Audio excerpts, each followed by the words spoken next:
Sebelum meninggalkan sekte nomor 1 di dunia kau melakukan 3 hal. Hal pertama, kau membakar surat perbudakan pelayan pribadimu, dan memberitahunya bahwa dia sudah bebas. Hal kedua, kau memutuskan sendiri benang merah jodoh antara kau dan adik seperguruan. Meskipun dia adalah kekasihmu di kehidupan lampau. Hal ketiga, kau mengucapkan selamat tinggal dengan baik kepada guru. Lagi pula dia juga sudah menemukan cara untuk menekan racun dingin di tubuhnya. Sudah tidak lagi membutuhkan tubuhmu. Dan di kehidupan lampauku aku adalah dewa surgawi 9 nyawa yang dikagumi semua orang. Aku juga memiliki 8 kekasih yang cantik tiada taraf. Siapa sangka saat aku mencoba menerobos ke alam suci, ke-8 kekasihku justru bersama-sama menyerang untuk membunuhku. Dan alasan mereka membunuhku adalah karena aku terlalu baik pada mereka. Kebaikan hatiku dianggap sebagai belenggu oleh mereka. Asalkan aku mati mereka akan bebas. Tapi di saat kematian itu, aku mengaktifkan sutra pembalikan roda samsara. 8 Maharani Agung dan aku dengan membawa semua ingatan, terlahir kembali bersama ke masa lalu. Saat kedua mataku terbuka, sejumlah besar ingatan membanjiri benakku. Aku ingat di saat kematian aku memilih untuk meledakkan diri. Tapi seorang kawan lama membantuku untuk terakhir kalinya. Dia menarikku dan 8 Maharani Agung kembali ke masa lalu. Tuan muda, pakaian tuan sudah. Seorang gadis dengan gaun panjang hijau min. Calon wanita cantik yang lincah dan unik masuk membawa baskom pakaian. Perkataannya terhenti di tengah jalan. Tiba-tiba terdiam. Baskom cucian di tangannya jatuh ke lantai dengan keras. Jelas sekali, dia juga sudah mengingatnya. Culing, pelayan pribadimu, putri pedang 9 langit di masa depan. Kenapa? Bagaimana bisa seperti ini? Dia menatapmu lekat-lekat. Sorot matanya penuh dengan keterkejutan dan kebingungan. Ternyata kita terlahir kembali. Kau tidak bisa menahan tawa. Hahaha, sobat lama, kerja bagus. Kehidupan sebelumnya, kau kira kau mendapatkan cinta yang kau dambakan. Ternyata itu hanyalah pengkhianatan yang direncanakan dengan matang. Dari memiliki hingga kehilangan, rasanya sungguh menyakitkan. Tapi sekarang, pengkhianatan di medan eksekusi, bagimu, hanyalah asap yang berlalu. Bukankah kamu punya 9 nyawa? Mengapa di kehidupan pertama kau memilih meledakkan diri? Tatapan mata Culing menjadi tajam. Benar-benar calon dewi pedang masa depan. Kamu malas menjelaskan, bukan urusanmu, ucapmu dengan enteng. Lalu kau mengeluarkan selembar kertas dari kantong penyimpananmu. Akta jual diri. Melihatnya, ekspresi Culing seketika menjadi rumit. Tapi kau sama sekali tidak ragu. Seutas api menyala di ujung jarimu. Di hadapannya, kertas yang dianggapnya sebagai aib terbesar ini, kau bakar menjadi abu. Kau bebas. Abu hitam berjatuhan. Tetapi Culing entah kenapa mengatupkan giginya erat. Dadanya terasa seperti ada yang kosong. Kenapa? Kau belum menjawabku. Sudah ku bilang, bukan urusanmu. Enyah. Setelah terlahir kembali, kau pasti tidak akan mati dengan tenang.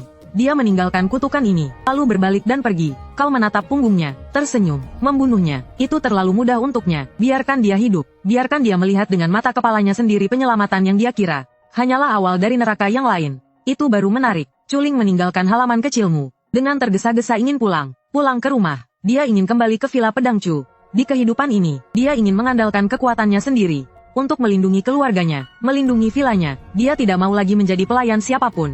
Dia tidak tahu bahwa rumah yang dia rindukan siang dan malam adalah sarang iblis yang bersiap mengorbankannya untuk pedang iblis.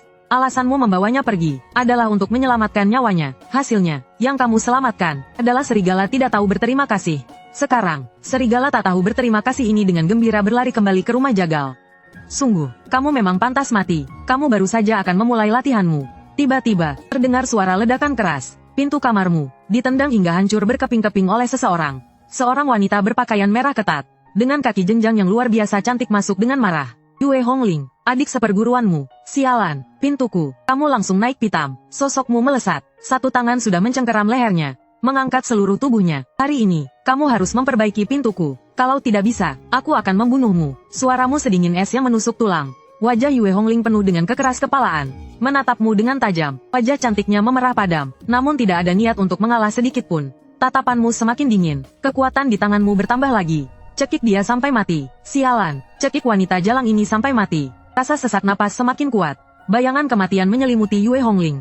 Dia akhirnya takut. Dia tidak bisa percaya. Kakak seperguruan yang dulu sangat memanjakannya benar-benar ingin membunuhnya. Dia belum boleh mati. Dia harus mencari Feng Wuna. Aku mendengar permohonan ampunnya yang penuh kepayahan. Kamu seperti membuang sampah, melemparkannya ke samping. Kamu mengempaskan Yue Hongling, tiba di sebuah tebing yang sunyi, bersiap untuk berkultivasi. Namun, seorang wanita berjubah putih melayang. Seorang wanita dengan aura luar biasa sudah lama menunggu di sini. Bai Qiulan, gurumu. Sial, datang lagi satu orang. Sekte Dao Dao ini sudah tidak bisa ditinggali lagi. Salam guru, kamu menenangkan pikiranmu, membungkuk untuk memberi hormat. Mengapa kamu hanya punya satu nyawa? Dia langsung ke intinya, mengajukan pertanyaan yang sama dengan Culing. Menjawab guru, murid demi mencari terobosan, telah menyatukan 9 nyawa menjadi 1. Karena itu hanya punya 1 nyawa. Kamu berbohong tanpa mengubah ekspresi. Baik Yulan tiba-tiba mengerti, lalu berkata dengan suara dingin. Kalau begitu, urusan kehidupan lampau, anggap saja itu hanya mimpi. Jika kau berani lagi memiliki niat buruk padaku, aku pasti akan membersihkan sekte. Murid akan selalu mengingatnya, melihat punggungnya yang menghilang dengan anggun. Kamu tertawa dingin dalam hati.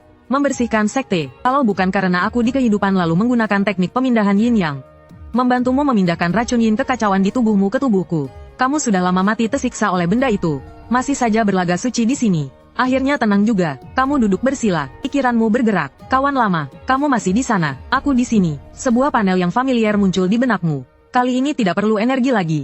Aku sudah menjadi jalan surgawi. Buat apa benda itu lagi? Sistem bertanya balik. Benar juga, tapi kamu kejam juga ya. Baru mulai saja sudah memberiku kesengsaraan agung abadi. Ting, tentu saja, kamu kan inangku. Harus dapat perlakuan terbaik. Aku berterima kasih sekali padamu ya. Ting, sama-sama, kamu tertawa tak bisa berkata-kata. Ternyata pada akhirnya, yang menemanimu, hanyalah sistem yang tidak bisa diandalkan ini. Mulai berkultivasi, sutra abadi 9 nyawa mulai berputar. Di kehidupan lalumu kamu adalah Tianzun. Mengkultivasi ulang alam pengumpul Qi sangatlah mudah. 2 hari, pengumpul Qi tingkat 6. 5 hari, pengumpul Qi tingkat 7. 15 hari, pengumpulan Qi tingkat 9 telah sempurna. Fondasi yang kokoh, pemadatan Zeki, jauh melampaui kehidupan sebelumnya. Selanjutnya, kamu tidak berhenti sedikit pun. Mulai menerobos ke alam Yuan Dan. Tapi di saat prototipe Yuan Dan terbentuk, setengah Zeki di dalam tubuhmu tiba-tiba membeku. Tidak bisa bergerak. Puff, kamu memuntahkan seteguk darah. Gagal membentuk dan, benda apa ini? Ding, racun kekakuan surgawi. Racun dari para bajingan itu lagi. Mereka benar-benar ingin kamu mati. Bisa dibayangkan, saat kamu melewati kesengsaraan di kehidupan sebelumnya, setengah kekuatanmu tiba-tiba tersegel. Betapa putus asanya pemandangan itu. Mencari solusi. Dengan cepat, sebuah metode muncul di benakmu. Menggunakan pil Guiyuan sempurna untuk membantu pembentukan dan memaksa menembus aturan racun kekakuan. Pil Guiyuan sempurna, kamu ingat, di sebuah makam kuno yang belum ditemukan di dekat sekte, ada satu buah. Kehidupan sebelumnya, kamu memberikan pil itu pada Yue Hongling yang bakatnya sedikit lebih rendah. Kehidupan ini, hehe, tepat pada saat ini, lonceng berdentang panjang di dalam sekte Dao Agung.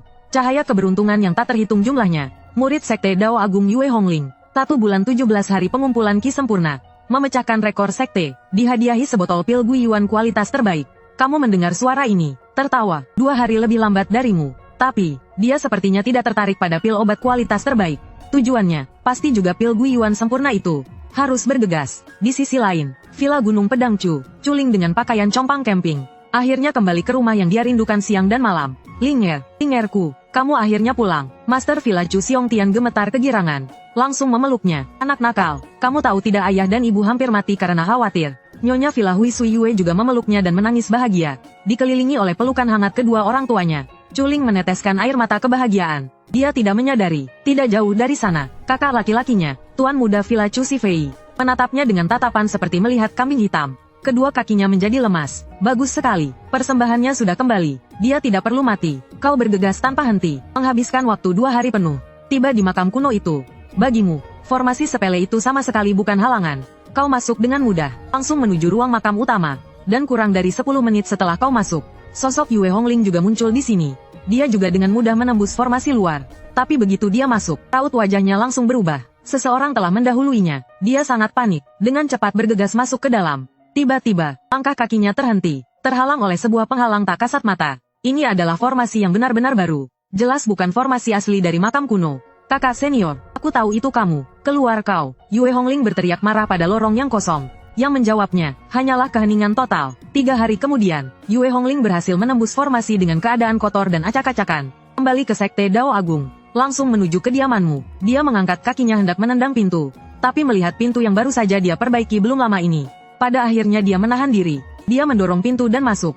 Yang menyambutnya, adalah sebuah tinju yang melayang ke arahnya. Yue Hongling buru-buru menangkis. Tapi tetap saja terhempas hingga terbang mundur.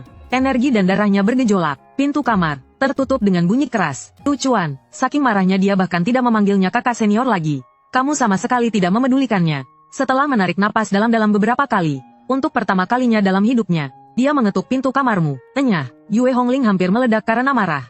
Tapi dia tetap menahannya. Pil Guiyuan sempurna yang ada di makam kuno.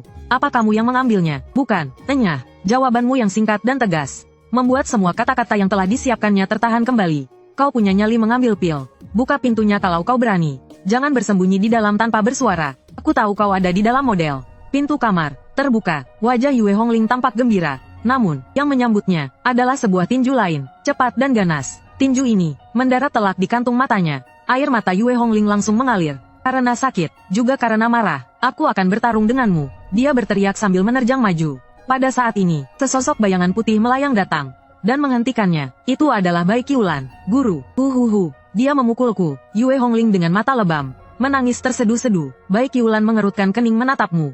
Kenapa kamu memukul adik seperguruanmu? Kamu memberinya jawaban yang hampir membuatnya mati tertawa. Ingin memukul saja, guru. Lihatlah dia. Bai Qiulan menghela napas. Beralih ke topik utama. Lu Chuan, adik seperguruanmu membutuhkan pil Guiyuan sempurna itu untuk memadatkan pil sucinya. Kamu tidak membutuhkannya. Lebih baik berikan padanya apa yang kamu butuhkan. Guru akan memberimu kompensasi. Kamu menggelengkan kepala pelan. Maaf, aku juga membutuhkannya. Tidak mungkin, teriak Yue Hongling. Kualifikasimu sangat bagus. Kamu sama sekali tidak butuh pil obat untuk memadatkan pil suci. Kamu malas berdebat dengan mereka.